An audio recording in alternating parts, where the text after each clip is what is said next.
Hola de nuevo amigos, los saludo con mucho gusto. Continuando con esta serie de videos sobre apologética científica, en un capítulo más seremos ahora testigos de una serie de ideas que tienen que ver con el mismo tema de la vida. Va a ser un multitema, voy a tratar de abarcar algo de territorio. La idea es no quedarnos demasiado tiempo hablando de lo mismo, entonces voy a tratar de abarcar un poco más. Posiblemente solo se escape un temita sobre el tema de la vida y después ya cambiamos de velocidad y de pista y nos iremos por otro camino tratando de entender cuáles son las consecuencias de toda esta evidencia científica que me he permitido platicarte. Hoy continuamos hablando sobre la vida. Estaba revisando y llevo nueve grabaciones, 9 videos desde la realidad, las creencias. Bueno, llevo ya 3 sobre la vida, propiamente una definición, una especie de introducción que hice, la complejidad de la vida y después el ADN y la información. Veíamos en este último episodio cómo solamente el concepto de información, que es indispensable para la vida como la conocemos, y bien definida, coherentemente definida, es suficiente para dar, digamos, una estocada mortal a la propuesta neodarwiniana materialista de la vida, porque la información, hasta donde tenemos evidencia, no puede provenir de fuentes no inteligentes. Una información coherente, compleja, funcional, incluso con componentes como traducción, como lenguaje, como codificación, no existe ninguna evidencia previa en ningún tipo del conocimiento humano que pueda venir de fuentes no inteligentes. Entonces eso da en la torre al neodarwinismo, por más que el neodarwinismo siga siendo hoy por hoy el que se la rifa en libros de texto y en todo. Ya no quiero ser repetitivo. Me voy a permitir leer en este momento, disculpen, dentro de este ejemplo que les quiero dar sobre cómo es que esto de la evolución, de la biogénesis, etcétera, de este materialismo metodológico acapara y domina. Les leía ya un artículo de una investigadora de la UNAM de reciente fecha que dice Wikipedia sobre Charles Robert Darwin. Bueno, después no quiero leerles todo el artículo, pero da por hecho, los voy a leer textual, a través de este libro del origen de las especies, publicado en 1859,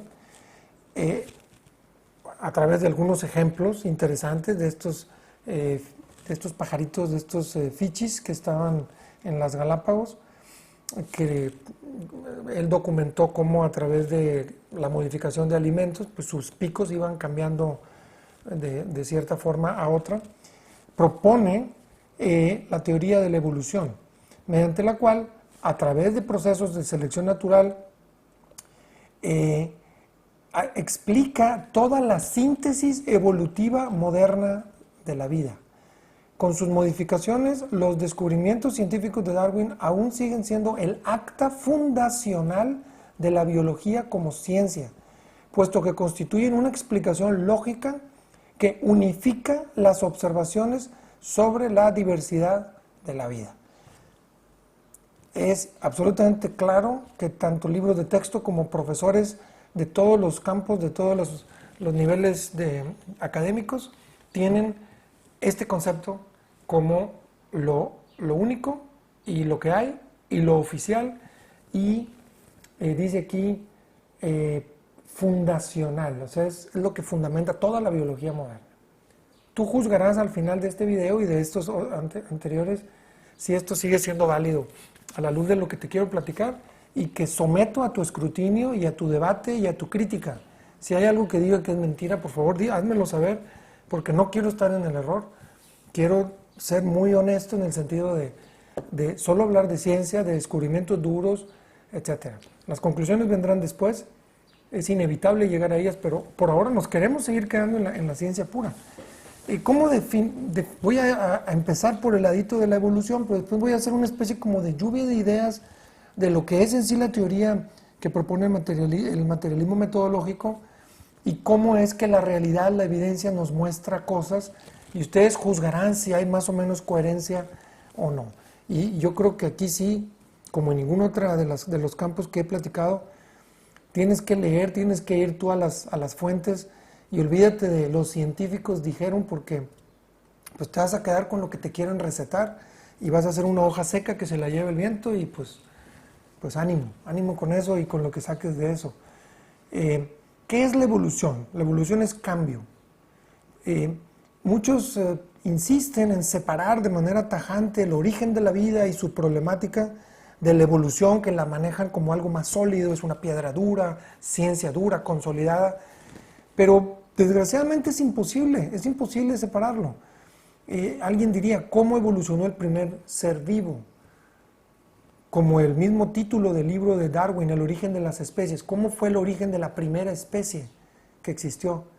Preguntas científicas que tendrían que ser propuestas, de hecho lo son, pero después la manera como atacan las respuestas o como aportan, dejan mucho que desear. Entonces es muy común escuchar, hey, espérate, ese tema no es de evolución, es de origen de la vida, o viceversa.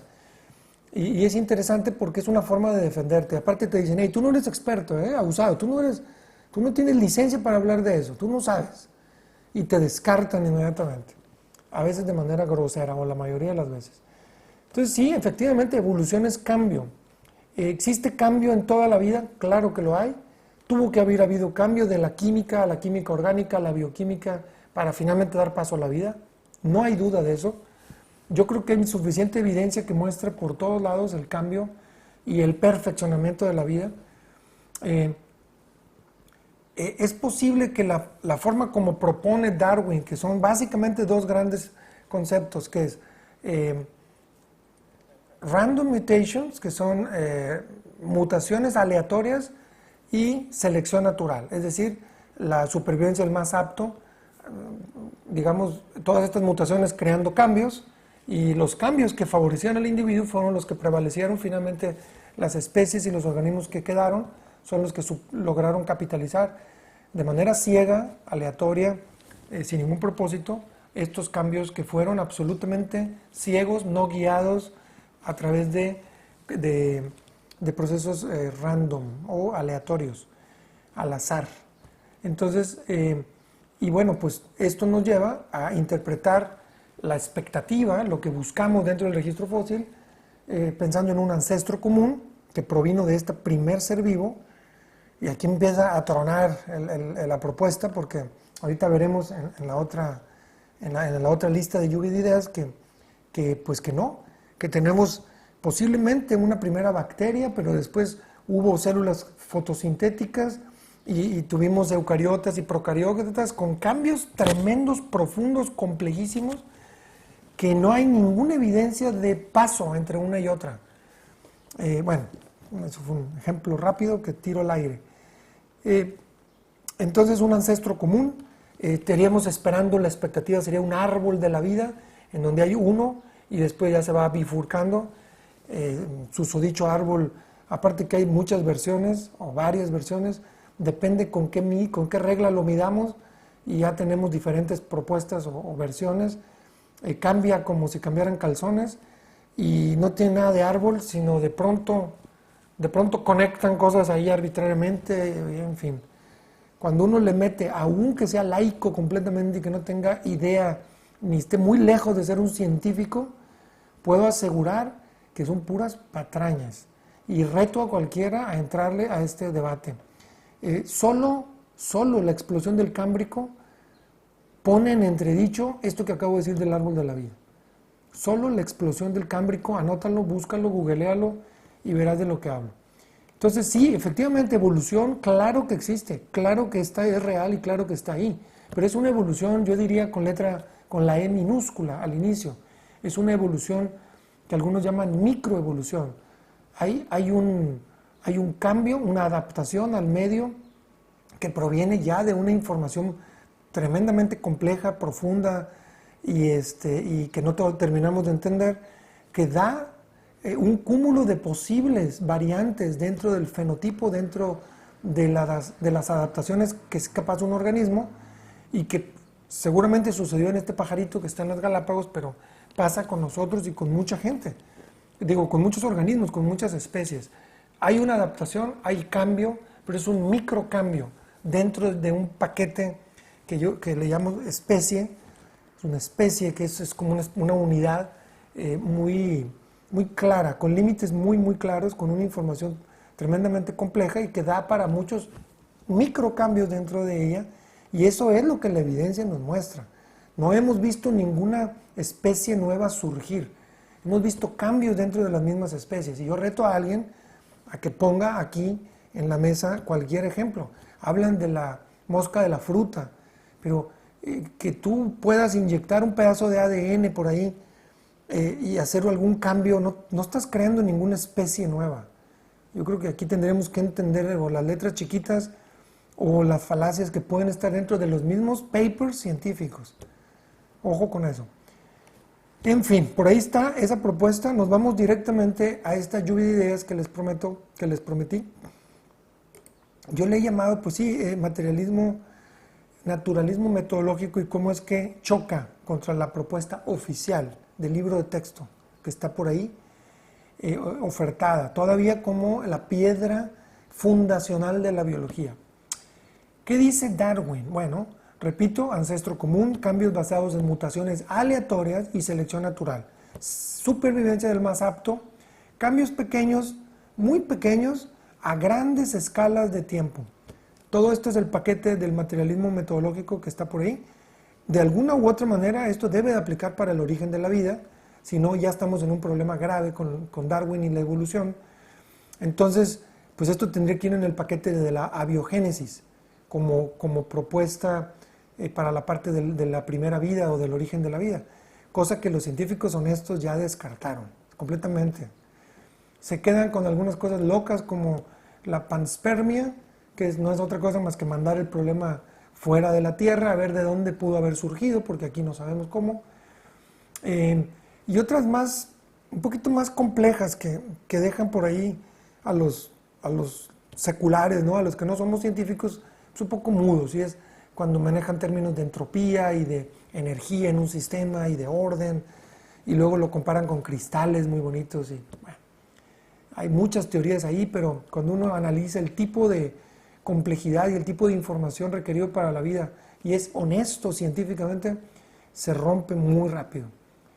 Simplemente la vida más simple que mencionaba yo en el episodio anterior da el traste con esto. Cómo entender esa vida es tremendo, llena de sistemas, de metabolismos, de coincidencias, de proteínas, de lípidos, de forma incluso complicadísimos de sintetizar. Te recuerdo los videos de James Tour, son 10 videos o algo así, en donde debate al profesor Dave sobre el tema de la biogénesis. Ahí te lo dejo de recuerdo, para que dediques tiempo, porque la verdad es que es muy interesante lo complejo de la vida y cómo decimos que podemos crear vida a través de hacer moléculas, pero de ese punto, incluso teniendo esas moléculas, llegar a la vida es un brinco demasiado grande, incluso para imaginarlo. El registro fósil, para muchos, la fuerza, ¿no?, del modelo darwiniano muestra cambio, claro que sí, muestra cambio dentro de las especies y también brinca, o más bien propone, movimientos entre una especie y posiblemente especies parecidas. Sí, claro que sí.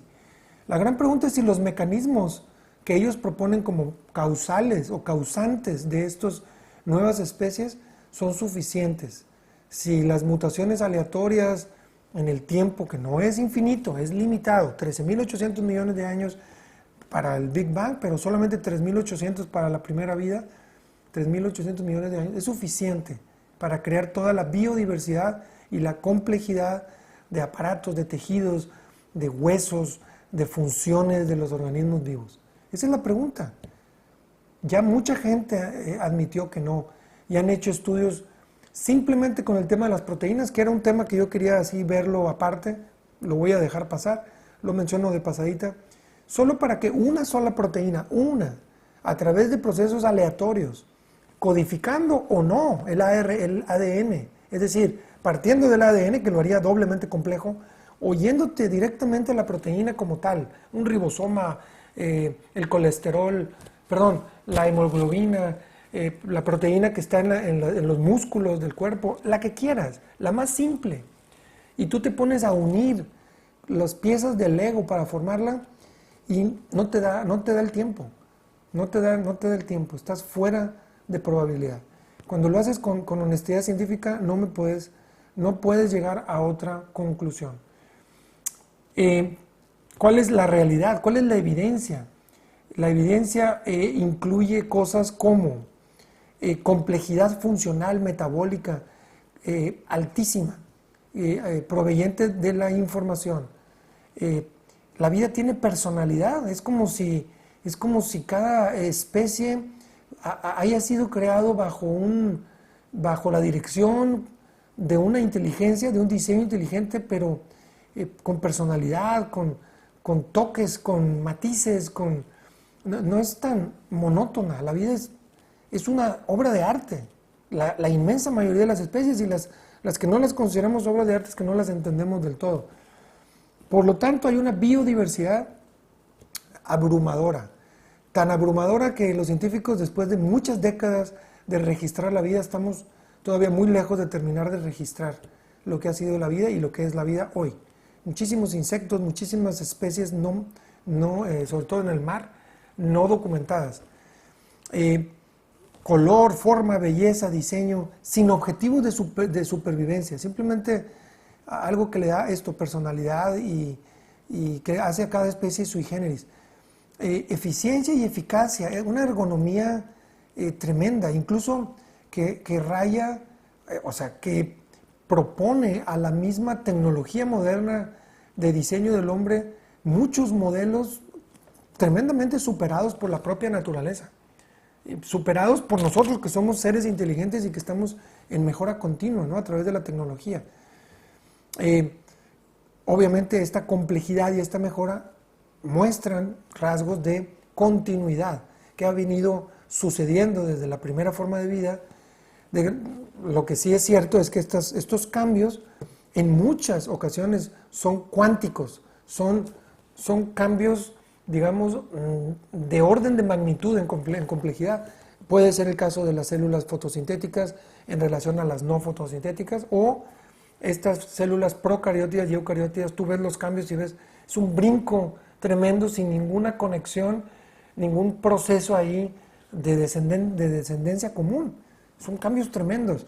Como eso podremos incluir el tema de la mitocondria, que tiene toda una fábula ahí muy interesante que propone la ciencia de una bacteria que se comió a otra.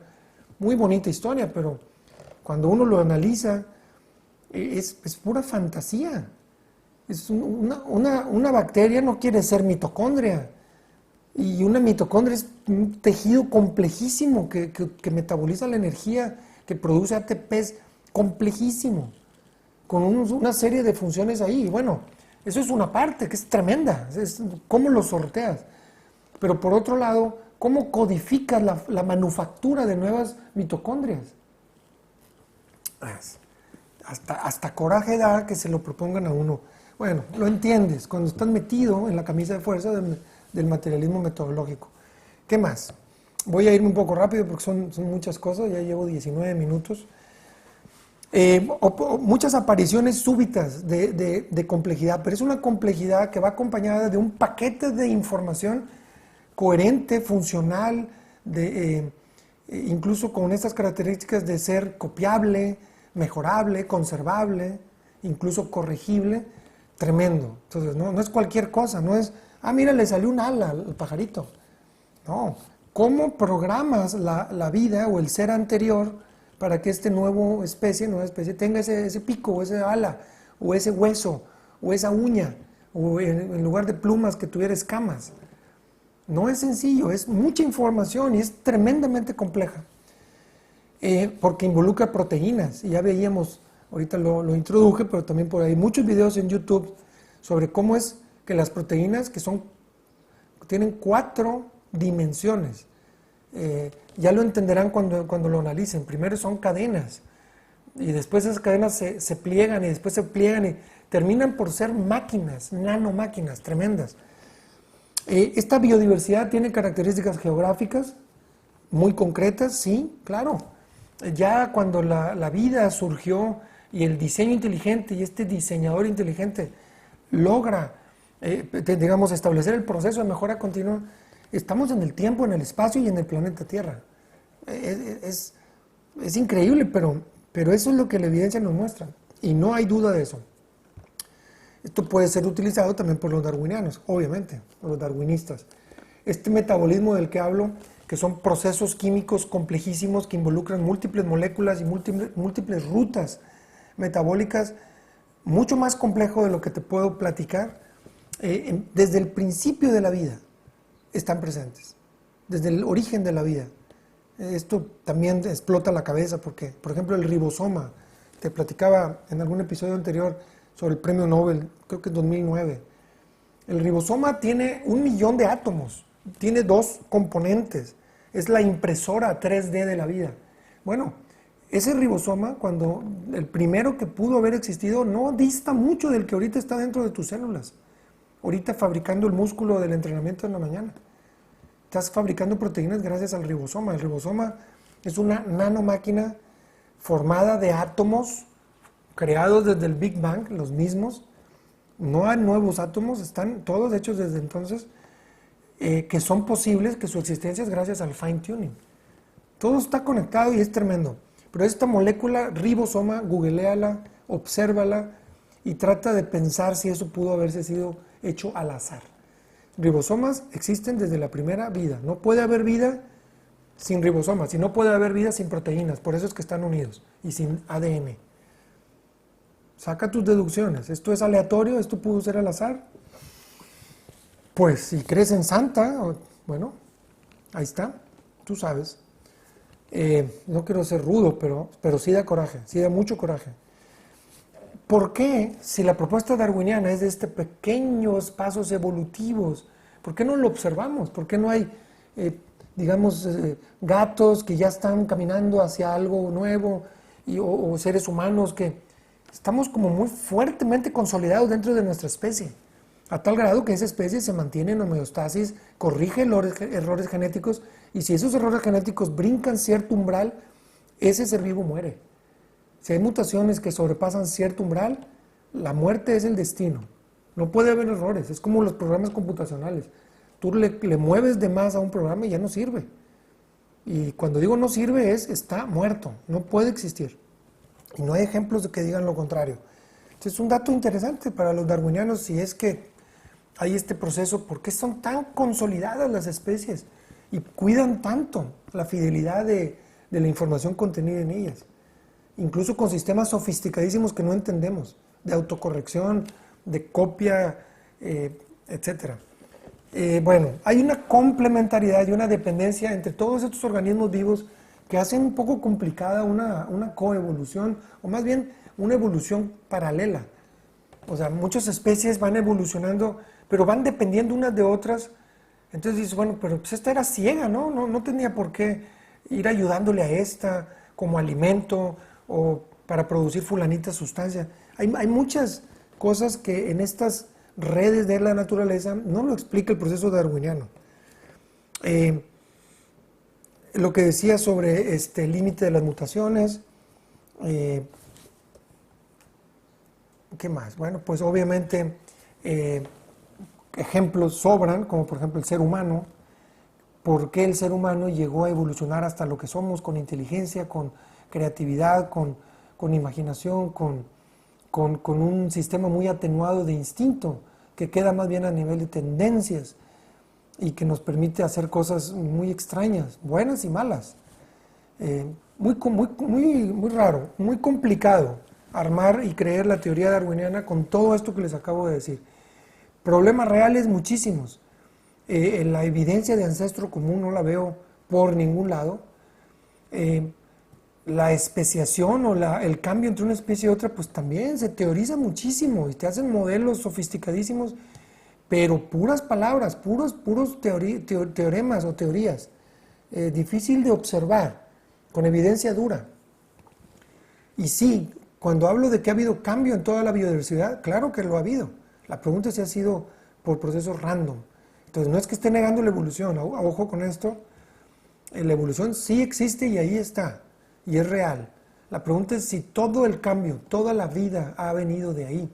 Y mi propuesta concreta y contundente es absolutamente no, porque la evidencia no me dice eso, no me sugiere eso. No hay evidencia alguna de abiogénesis, es una teoría científica fallida, que no sé por qué se sigue enseñando, porque es tremendamente tonta. No puede existir este orden si queremos entender la vida como realmente lo es. Hay una discontinuidad tremenda en el registro fósil, lo que explicaba hace ratito, que más bien parecen líneas verticales que caminan y suben súbitamente desde un eje más horizontal. Claro, estas líneas aparecen a lo largo del tiempo, hasta digamos hace pocos miles de millones de años o miles de años, incluso, ¿no? Pero son líneas verticales, muy difíciles de conectar en muchas ocasiones. A veces sí aparece más o menos coherente, mira, pues esto se convirtió en esto y esto en esto, lo cual acepto y claro que está ahí porque es registro fósil, aunque no deja de presentar complicaciones, porque cuando lo estudian desde el punto de vista genético ya truena, o desde el punto de vista ahí, por ejemplo, de pronto los dinosaurios ahora vienen de los dinosaurios se convirtieron en pájaros, de pronto, ay caramba, ¿qué onda con eso? Y tiene una serie de retos que con uno ya estarían ahí paparichayotes, como puede ser la explosión del Cámbrico, que no ha habido una explicación coherente darwiniana. Se habla de que en ese momento las condiciones del planeta son puras teorías. La aparición súbita de innovaciones tecnológicas para la vida o biotecnológicas son tremendas en la explosión del Cámbrico, tremendas. No del tiempo en esos 40 o 50 millones de años para crear tanta biodiversidad en tan poco tiempo. Haya pasado lo que haya pasado. Pero bueno, estamos dentro del materialismo metodológico, no lo olvidemos. No hay de otra más que asumir eso. Entonces no hay tal árbol de la vida, hay líneas verticales que parten súbitamente a lo largo del tiempo en conjunto, sí, como si hubiera habido una especie de concursos, ¿no?, para innovación de la vida a lo largo del tiempo de creación, ¿no?, que se fijó el diseñador. No lo sabemos, pero parece la evidencia. Tenemos las flores, que en términos de Darwin llamó un ejemplo abominable. O sea, era algo para él abominable, que cómo las flores súbitamente aparecieron con tanta diversidad de colores, de formas, de texturas, de aromas, algo parecido a la explosión del Cámbrico. Pero existe con los insectos en diferentes momentos, y con animales que hoy por hoy no tenemos idea de cómo llegaron aquí, y que hay una bola de inventos y de falacias ahí acomodadas a discreción, que luego pues, las mentiras caen por su propio peso cuando todo el mundo propone ahí una salida mentirosa. Sucede con las orcas, con las ballenas, con el pulpo, con los marsupiales, por decirlo menos. El mismo tema del hombre, que tiene un montón que ha sido uno de los que más han querido inventarle cosas por ser tremendamente icónico, y es el que pudiera decir, mira, ya ves, del chango al hombre, ahí está Darwin. Pues bueno, está lleno de mentiras, lleno de inventos y lleno de falacias, que ya algunas han sido descubiertas, y pues seguimos buscando el eslabón perdido, porque el hombre, si tú o sea, simplemente por sentido común, tú le das para atrás al hombre, hasta que dejó de ser hombre y entonces ya no es el hombre. Entonces esa continuidad, ese espectro de continuum que ellos proponen, pues no se ve tampoco en el hombre. ¿Dónde están? El hombre, todos son inteligentes y todos son creativos y todos son libres. Entonces ahí queda, ¿no? Otros conceptos que se incluyen es, bueno, el surgimiento de la sexualidad como forma de reproducción. La reproducción sexual es un misterio para la teoría darwiniana. El tema de la mitocondria, que hace ratito explicaba, el tema del origen de la información, el tema de las nanomáquinas de complejidad irreductible. ¿Qué es esto? Tú tienes el ejemplo del doctor Behe, que está también por ahí como uno de los expositores de diseño inteligente, muy bonito, es una persona muy sencilla, muy humilde, pero diciendo, a ver, resuelve. Voy a grabar otro video, creo que el otro se cortó en el minuto 30. Disculpa que este video sea un poco más largo de los demás. Voy a ver si no omití algo o en qué momento cortó el video. Te hablaba del doctor Behe, el autor del libro Darwin in a Mouse Trap, algo así. Es Darwin en una trampa contra ratas. Y bueno, él habla de este concepto de la complejidad irreductible. ¿Cómo puede evolucionar algo que no da una ventaja competitiva, de acuerdo a la teoría darwiniana, en sus mismos términos, pero que es complejo, que requiere de múltiples cambios, y cambios que tienen que ir acumulándose? Él habla del ejemplo de la trampa para ratas. Es un dispositivo que tiene 5 o 6 partes, pero que su objetivo es atrapar ratas. No sirve de nada sino atrapar ratas. Entonces, ¿cómo puede esto evolucionar si es una tablita solamente que no hace nada, o incluso estorba, consume energía, si lo quieres fabricar ahí con... Pero simplemente, ¿cómo puede eso ser una ventaja competitiva? No lo es. Bueno, como esto hay múltiples ejemplos. Él describe mucho uno en su libro, que es el flagelo bacteriano, que es un propela, directamente les digo, es un motor mucho más sofisticado que los que conocemos, que tiene una serie de componentes, de rotores, de turbinas, de mandos, de tejidos, de proteínas diversas a través de mecanismos complejísimos, y están en la vida más sencilla que pudo haber sido la que inició la vida bacteriana.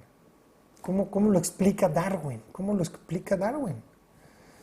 Entonces, como esta nanomáquina, hay otras muchísimas. Hablaba yo de la hemoglobina, que es un compuesto de altísima necesidad para todos los organismos de sangre roja, por eso es roja, pero es muy corrosivo porque tiene la molécula de hierro, pero es indispensable para llevar el oxígeno a todas partes, y en las cantidades que son requeridas para la respiración.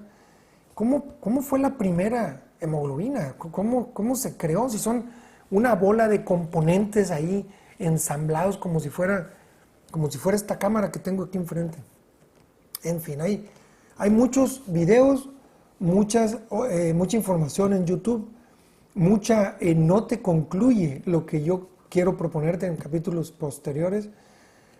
Posiblemente me falte un close-up en la evolución. Lo voy a pensar, si lo considero que hasta aquí la dejamos, y estaremos hablando mañana, mañana sería martes 13, estaremos hablando ya de la siguiente paso. ¿Qué hacemos con toda esta información? Ya tenemos un cúmulo de información y que espero hayas tú investigado y por tu cuenta, y finalmente hay que concluir, hay que regresar todo esto a la elaboración de nuestro sistema de creencias, de nuestro mapa de la realidad, y ver a dónde nos lleva, con valentía, con honestidad intelectual. No pasa nada, ¿no? Simplemente ver qué más hay. Yo espero que toda esta información que comparto tenga eco en ti, que tengas la osadía, ¿no?, de entrarle y de no hacerle caso a los científicos que se creen únicos y superdotados y que no pueden, que es prohibido para una persona no científica tocar estos temas, tratar de pensar sobre ellos, de deducir y de usar la inteligencia para que cada quien saque sus conclusiones, sean las que sean. Ellos lo hacen, ¿por qué no nosotros? En fin, ellos dominan el escenario, pero yo espero que esto no dure mucho y espero que empieces tú por tu casa. Gracias, te mando un saludo, espero que este video no se te haya hecho tan largo, pero se me pasó como si fuera algo brevísimo. Cuídate mucho, te saludo con mucho afecto, nos vemos a la próxima, hasta luego.